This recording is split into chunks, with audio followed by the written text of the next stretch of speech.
Look at this reel.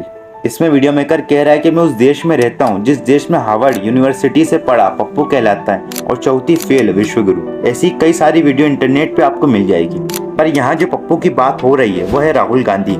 आखिर क्यों राहुल गांधी का पॉलिटिकल करियर इतना फॉल में रहा है? राहुल गांधी की ताकत है कि 10 साल में 90% चुनाव हारने के बाद भी he is convinced that he is on the right path। जब 2004 में यंग राहुल गांधी पहली बार अमेठी से सांसद बने थे, 2004 से 2014 तक यूपीए सरकार पावर में रही थी। उनकी मां सोनिया गांधी यूपी अलायंस को लीड कर रही थी। मनमोहन सिंह देश के पीएम थे। तब मनमोहन सिंह ने मल्टीपल टाइम राहुल गांधी को कैबिनेट में मिनिस्ट्री ऑफर की थी, पर उन्होंने हमेशा मना कर दिया, जिसकी वजह से वो एक नॉर्मल आम सांसद रह गए। उनके पास कोई पावर नहीं, जबकि वो फॉर्मर पीएम राजीव गांधी के बेटे थे। पर जब 2009 में लोकसभा इलेक्शन हुए तभी कांग्रेस को एक हिस्टोरिकल जीत मिली, 206 सीटें, जिसका राहुल गांधी को भी श्रेय दिया गया क्योंकि उन्होंने काफी मेहनत की थी। पर ऑपोजिशन को पता था आज नहीं तो कल राहुल गांधी पावर में आएंगे और एक बड़े पॉलिटिशियन बन सकते। इसी वजह से ऑपोजिशन जनता के बीच उनका मजाक बनाने लगी। 2010 के बाद राहुल गांधी को एक एक्टिविस्ट लीडरशिप मिली और उस वक्त 2G स्कैम, CYG स्कैम में से काफी सारे स्कैम बाहर आने लगे। कांग्रेस घेराव में आने लगी, जनता जवाब मांगने लगी, पर राहुल गांधी इन पर कुछ बोल नहीं पाए।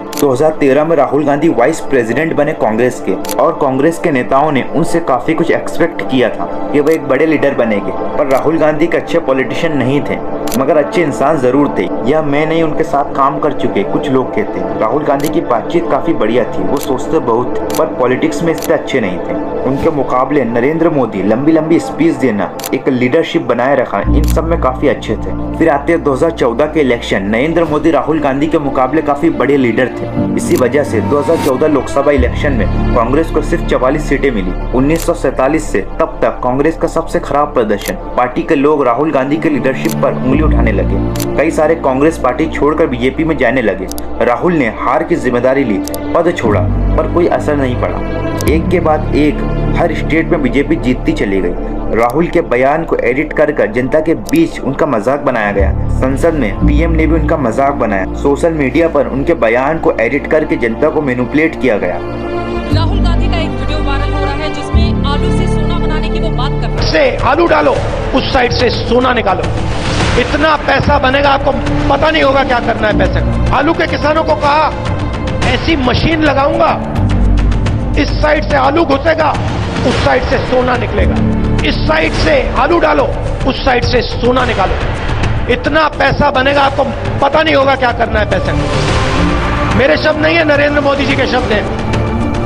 पूरे बयान से साफ है कि राहुल ने पीएम मोदी का हवाला देकर उन पर तंज कसा था, लेकिन बीजेपी के नेताओं ने आधा अधूरा बयान फैला दिया।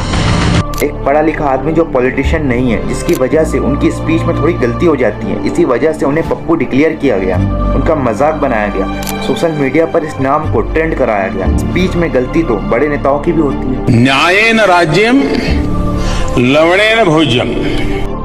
बीजेपी के 100-200 पेड वर्कर्स हैं, मेरे बारे में जो भी कहना चाहते हैं कहते हैं। सच्चाई को छुपाया नहीं जा सकता है। आप कितने भी लोगों को पैसा दो, कितने भी ट्रोलिंग कराओ, कितने भी सोशल मीडिया पे पैसा डालो, सच्चाई निकलती। मेरी सच्चाई जो है मैं जानता हूँ। 2019 इलेक्शन में कांग्रेस फिर से बुरी तरह हारी। इतनी सीटें भी ना मिल सकी कि कांग्रेस अपने आप को ऑपोजिशन कहे। राहुल गांधी अपने अमेठी की सीट भी हार गए और अब राहुल को कोई भी सपोर्ट नहीं कर रहा था, उनके पार्टी के कुछ लीडर भी नहीं। अगर राहुल किसी मुद्दे पर सरकार पर सवाल उठाते तो राहुल चाहते कि उनकी पार्टी के नेता उनका सपोर्ट करे, पर ऐसा नहीं हुआ। अब सबको लगने लगा राहुल गांधी का करियर खत्म और आजाद भारत की सबसे बड़ी पार्टी कांग्रेस भी खत्म। बीजेपी ने तो यहाँ तक कह दिया था कि हम भारत को कांग्रेस मुक्त बना देंगे। लगभग सभी स्टेट में बीजेपी की सरकार थी। अब अगले इलेक्शन में कांग्रेस की 15 से ज्यादा सीटें लाना भी असंभव लग रहा था। कांग्रेस के इस हाल का कारण सब राहुल गांधी को मानने लगे, उन्हें क्रिटिसाइज किया गया। राहुल गांधी इतना असफल होने के बाद भी खड़े रहना, लगातार कई बार असफलता के बावजूद भी बने हुए हैं और मतलब सुधार कर रहे हैं, ये चीजें कर रहे हैं, तो अच्छा मेहनत कर रहे हैं। राहुल गांधी के बारे में मीडिया ने, अदर पॉलिटिशियंस ने, बहुत सारे लोगों ने कैसी नेगेटिव इमेज बना रखी थी कि तो बिल्कुल कुछ भी नहीं है। पर फिर राहुल ने ऐसा क्या किया कि वो आज LOP है, मतलब लीडर ऑफ द ऑपोजिशन। जो एक अच्छे पॉलिटिशियन नहीं थे, वह आज देश के सबसे बड़े नेता कैसे बने। और यकीन मानिए ये डॉक्यूमेंट्री आपके लिए, तो डॉक्यूमेंट्री को पूरा देखिएगा। कोई किसी चेहरे को तो आप आपसे सिर्फ एक बंदा सही है जो है राहुल गांधी। उसको तो पप्पू कह रहे हैं। कौन? ये बुलवाना पप्पू तो है पप्पू तो है। ये पप्पू तो है तू सबसे बड़ा पप्पू है। शकल देखे कभी तने? जियान अरे तो जियान है आप।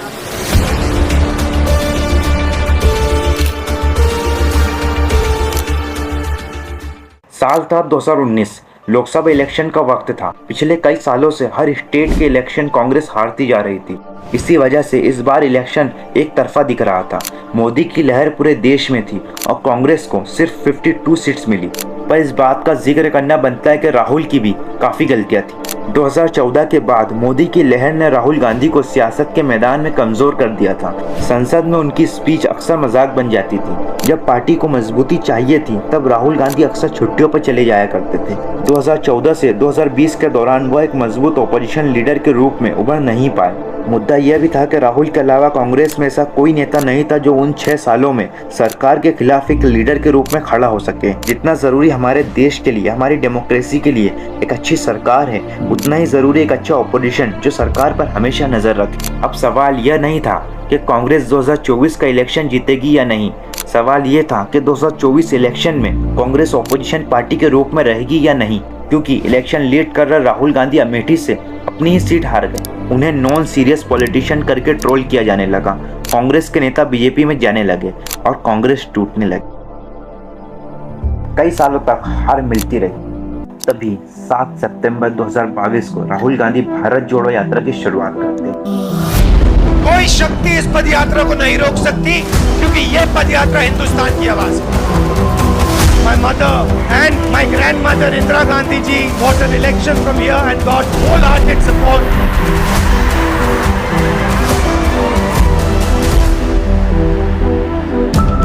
तमिलनाडु कन्याकुमारी से श्रीनगर जम्मू कश्मीर तक यात्रा पैदल चलने वाली थी। 3500 किलोमीटर, 136 दिन की यात्रा, 12 स्टेट, 2 यूनियन टेरिटरीज। यह यात्रा भारत को यूनाइट करने के लिए थी, नफरत के खिलाफ थी। नफरत के बाजार में मोहब्बत की दुकान जैसे स्लोगन पॉपुलर होने लगे।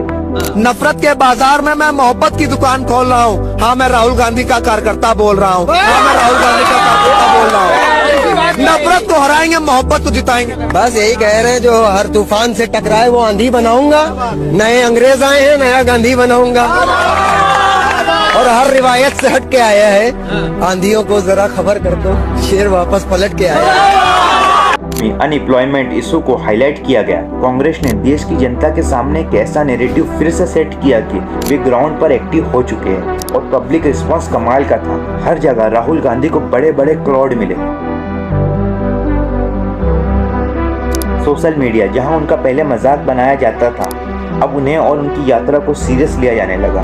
इस यात्रा के दौरान पहली बार राहुल गांधी को एक सीरियस पॉलिटिशियन के रूप में देखा जाने लगा।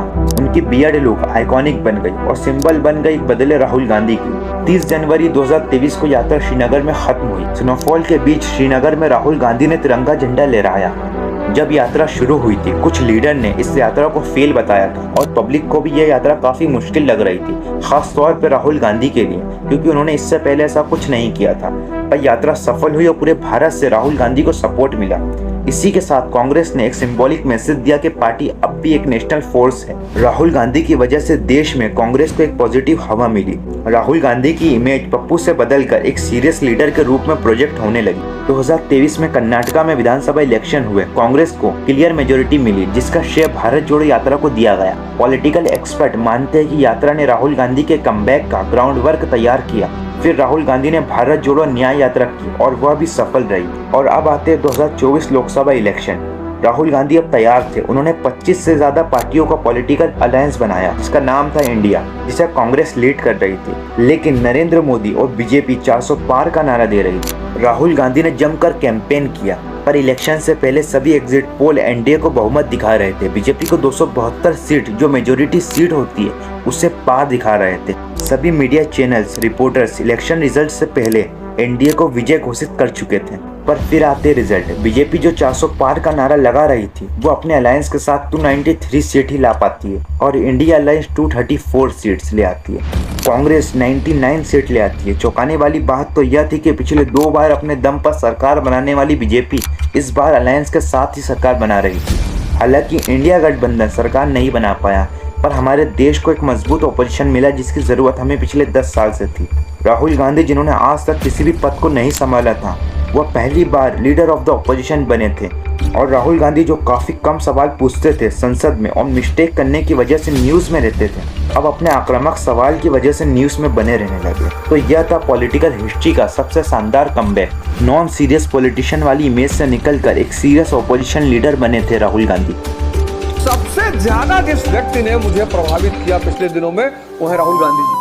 20 साल उस आदमी का मजाक उड़ा। एक समय ऐसा आया जब उस आदमी ने संसद में कहा कि हाँ मैं पप्पू हूँ। जब मैंने वो सीन देखी मैंने कहा दो बातें हो सकती है, जब आदमी अपनी बुराई करे या तो गुस्सा हो रहा है और या फिर परिपक्व हो रहा है। अपनी बुराई करना सबकी औकात नहीं है। जिस दिन राहुल गांधी जी ने कहा था हाँ मैं पप्पू हूँ, उसी दिन मैंने कहा था या तो ये आदमी परिपक्व हो रहा है और या विक्षिप्त हो रहा है। और 2024 के इलेक्शन ने साबित कर दिया कि वो आदमी परिपक्व। आप देखिए 20 साल बेइज्जती सही, अपमान सहा, कई बार तो हम ही ने कमेंट किया, लेकिन वो आदमी साधना करता रहा, चलता रहा, घूमता रहा, मिलता रहा, लोगों से गले लगाता रहा। ऊपरी निकल गया उस आदमी का 2024 में। इस बार की कट ऑफ 90+ जाएगी, 99 सीट उस आदमी के पास है। फ्री निकल रहा है उस आदमी का। बस राहुल गांधी तैयारी ना छोड़ें। अगर इस तरह से साधना वो करते रह गए तो 29 में उनका मेज भी निकलेगा और इंटरव्यू भी निकलेगा। उनकी पॉपुलैरिटी बढ़ती जा रही थी और वह प्राइम मिनिस्टर कैंडिडेट भी थे, क्योंकि उनके पास अनुभव था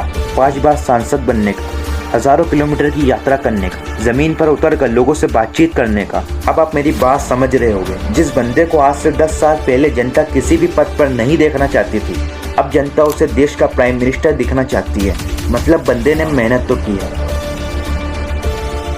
इधर क्या लग रहा है, कौन पॉलिटिशियन अच्छा है? इधर राहुल गांधी है। राहुल गांधी राहुल गांधी राहुल गांधी राहुल गांधी राहुल गांधी राहुल गांधी राहुल गांधी राहुल गांधी राहुल गांधी राहुल गांधी राहुल गांधी। बेहतर नेता कौन है, नरेंद्र मोदी या राहुल गांधी?